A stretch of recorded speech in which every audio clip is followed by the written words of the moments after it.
Telangana police శాఖలో DSP శంకిరెడ్డి Bhimireddy అవినీతి ఆస్తుల వ్యవహారం ప్రస్తుతం సంచలనం రేపుతోంది.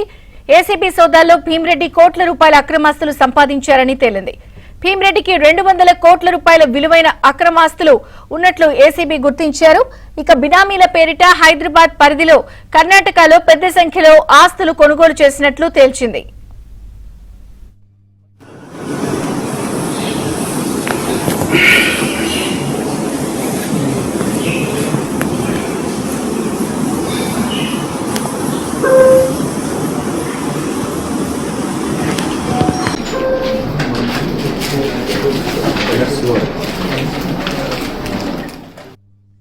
$8 కోట్ల రూపాయల విలువైన విల్లాలో నివసిస్తున్న భీమిరెడ్డి నివాసంలో భారీగా ఆస్తుల పత్రాలు, విదేశీ మద్యం, 2 కిలోల బంగారు ఆభరణాలను గుర్తించారు. అయితే ఆస్తుల్లో చాలా వరకు బినామీల పేరిట పెట్టిన భీమిరెడ్డి ఎవరెవరి పేరిట ఎక్కడెక్కడ ఆస్తులు ఉన్నాయో డైరీలో వివరంగా రాసి పెట్టుకున్నారు.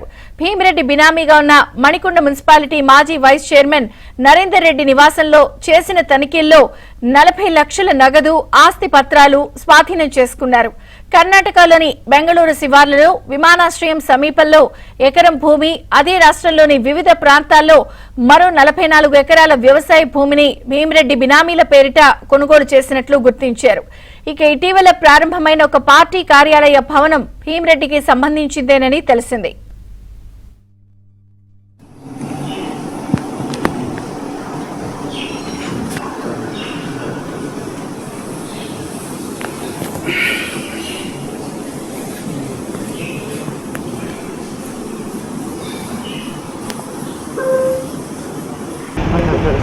నేను తీసుకోండి, ఇబ్బంది లేదు.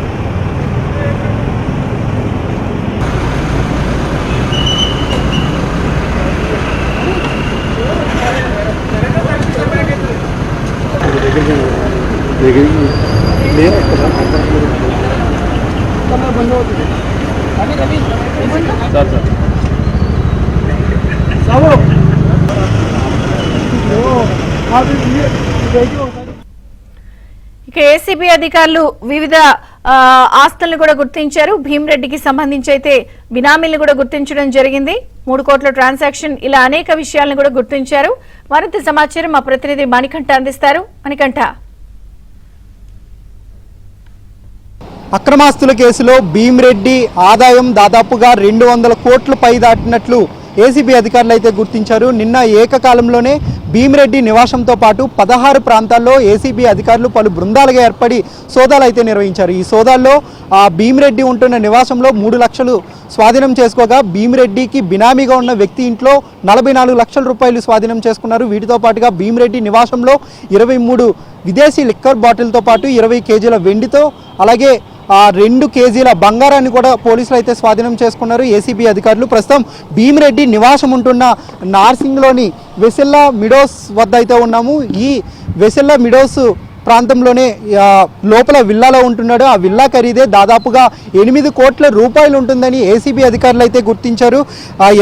సిఐగా జాయిన్ అయిన భీమిరెడ్డి ప్రస్తుతం డిఎస్పీగా అయితే కొనసాగుతూ ఉన్నాడు. సో ఈ పదవిలో ఉన్నంతసేపు కూడా ఎక్కువగా అవినీతి ఆరోపణలకు పాల్పడినట్లు, అతనిపై గతంలోనే అనేక ఆరోపణలు కూడా వచ్చినట్లుగా కూడా తెలుస్తుంది. అయితే నిన్న ఏసీబీ అధికారులు సోదాలు నిర్వహిస్తున్న సమయంలోనే భీమిరెడ్డి నివాసంలో ఒక డైరీని స్వాధీనం చేసుకున్నారు. ఆ డైరీలో దాదాపుగా 15 మంది పేర్లను అయితే గుర్తించారు. వాళ్ళంతా కూడా బినామీలుగా ఉన్నారంటూ కూడా ఆ డైరీలోనే రాసుకున్నాడు. సో ఆ డైరీని ప్రస్తుతం ఏసీబీ అధికారులు స్వాధీనం చేసుకుని ఎవరైతే 15 మంది బినామీలు ఉన్నారో వాళ్ళ యొక్క వివరాలను కూపి తీస్తున్నారు ప్రస్తుతం ఏసీబీ అధికారులు. అయితే నిన్న భీమిరెడ్డిని అరెస్ట్ చేయవలసి ఉంది. అయితే భీమిరెడ్డి నిన్న ఏసీబీ అధికారులు సోదాలు నిర్వహిస్తున్న సమయంలోనే భీమిరెడ్డి కొంత అస్వస్థకు గురయ్యాడు. ఆ సమయంలో ఏసీబీ అధికారులు అతనికి నోటీసులు ఇచ్చి ప్రస్తుతం విచారణ అయితే కొనసాగిస్తూ ఉన్నారు. బినామీల వివరాలు కూడా ఆరా తీస్తూ ఉన్నారు. హైదరాబాద్లోని వివిధ ప్రాంతాల్లో 3 చోట్ల కమర్షియల్ ఫ్లాట్లను గుర్తించారు. అంటే మొత్తం హైదరాబాద్లో 8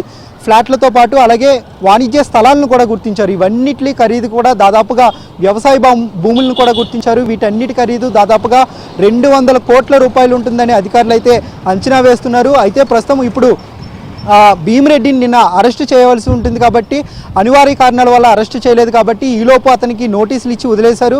అయితే ఈలోపు ఎవరైతే బినామీలు ఉన్నారో వాళ్ళ యొక్క ఆస్తుల చిట్టానైతే ప్రస్తుతం ఏసీబీ అధికారులు తెలుసుకుంటూ ఉన్నారు. వీటితో పాటుగా భీమిరెడ్డి పేరు మీద కొన్ని బ్యాంకు లాకర్లు కూడా ఉన్నట్లుగా గుర్తించారు. ప్రస్తుతం ఆ బ్యాంకు లాకర్లలో ఎంతెంత మొత్తంలో నగలు ఉన్నాయి దానిపై కూడా ప్రస్తుతం ఏసీబీ అధికారులు తెలుసుకునేందుకు ప్రయత్నిస్తూ ఉన్నారు. అయితే ఆ లాకర్లు ఓపెన్ చేయడానికి ఆ తాళాలు ఇవ్వకపోతే మాత్రం కోర్టును ఆశ్రయించి అనంతరం ఆ బ్యాంకు లాకర్లు ఓపెన్ చేయడానికి ఏసీబీ అధికారులు అనుమతి తీసుకునేందుకు సిద్ధమవుతున్నట్లుగా కూడా మనకు తెలుస్తోంది. ప్రస్తుతానికైతే అతని ఆరోగ్యం సరిగా లేదు కాబట్టి నోటీసులు ఇచ్చి వదిలివేశారు. అయితే ఈలోపే ప్రస్తుతం ఎవరైతే బినామీలు ఉన్నారో వాళ్ళ యొక్క వివరాలన్నీ కూడా ఏసీబీ అధికారులు అయితే ఆరా తీస్తున్నారు. అవినీతి చిట్ట మరింత పెరిగే అవకాశం ఉన్నట్లుగా ఏసీబీ అధికారులు అయితే అంచనా వేస్తున్నారు. వీడియో జర్నలిస్టు కేశవ్ దాస్తో మణికంఠ, ఏబిఎన్ ఆంధ్రజ్యోతి, హైదరాబాద్.